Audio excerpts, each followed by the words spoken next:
حضرت ابو بکرہ رضی اللہ تعالیٰ عنہ سے روایت ہے کہ نبی کریم صلی اللہ علیہ وسلم نے فرمایا، مدینہ پر دجال کا رعب بھی نہیں پڑے گا، اور اس دور میں مدینہ کے 7 دروازے ہوں گے اور ہر دروازے پر 2 فرشتے ہوں گے۔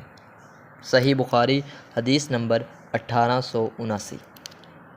ابو سعید خدری رضی اللہ تعالیٰ عنہ سے روایت ہے کہ رسول کریم صلی اللہ علیہ وسلم نے فرمایا، 5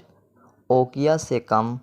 چاندی میں زکوٰۃ نہیں ہے، اور 5 اونٹوں سے کم میں زکوٰۃ نہیں ہے، اور 5 وسق سے کم غلہ میں زکوٰۃ نہیں ہے۔ صحیح بخاری۔ ابن مسعود رضی اللہ تعالیٰ عنہ سے روایت ہے کہ حسد رشک کرنا صرف 2 ہی آدمیوں کے ساتھ جائز ہو سکتا ہے، ایک تو اس شخص کے ساتھ جسے اللہ نے مال دیا اور اسے حق اور مناسب جگہوں سے خرچ کرنے کی توفیق دی،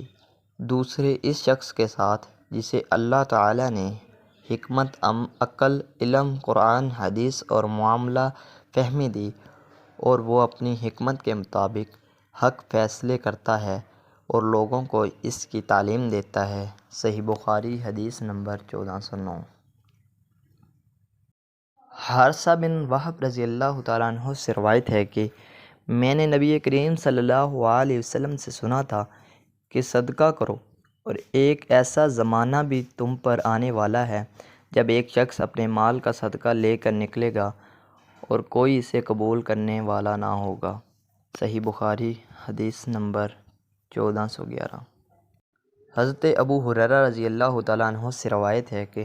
نبی کریم صلی اللہ علیہ وسلم نے فرمایا، قیامت آنے سے پہلے مال و دولت کی اس قدر کثرت ہو جائے گی اور لوگ اس قدر مالدار ہو جائیں گے کہ اس وقت صاحب مال کو اس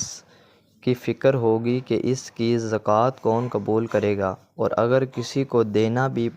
چاہے گا تو اس کو یہ جواب ملے گا کہ مجھے اس کی حاجت نہیں ہے۔ صحیح بخاری حدیث نمبر 1412۔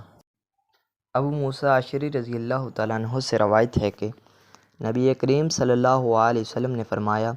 کہ لوگوں پر ضرور ایک زمانہ ایسا آ جائے گا کہ ایک شخص سونے کا صدقہ لے کر نکلے گا لیکن کوئی اسے لینے والا نہیں ملے گا، اور یہ بھی ہوگا کہ ایک مرد کی پناہ میں 40 عورتیں ہو جائیں گی، کیونکہ مردوں کی کمی ہو جائے گی اور عورتوں کی زیادتی ہو جائے گی۔ صحیح بخاری حدیث نمبر 1414۔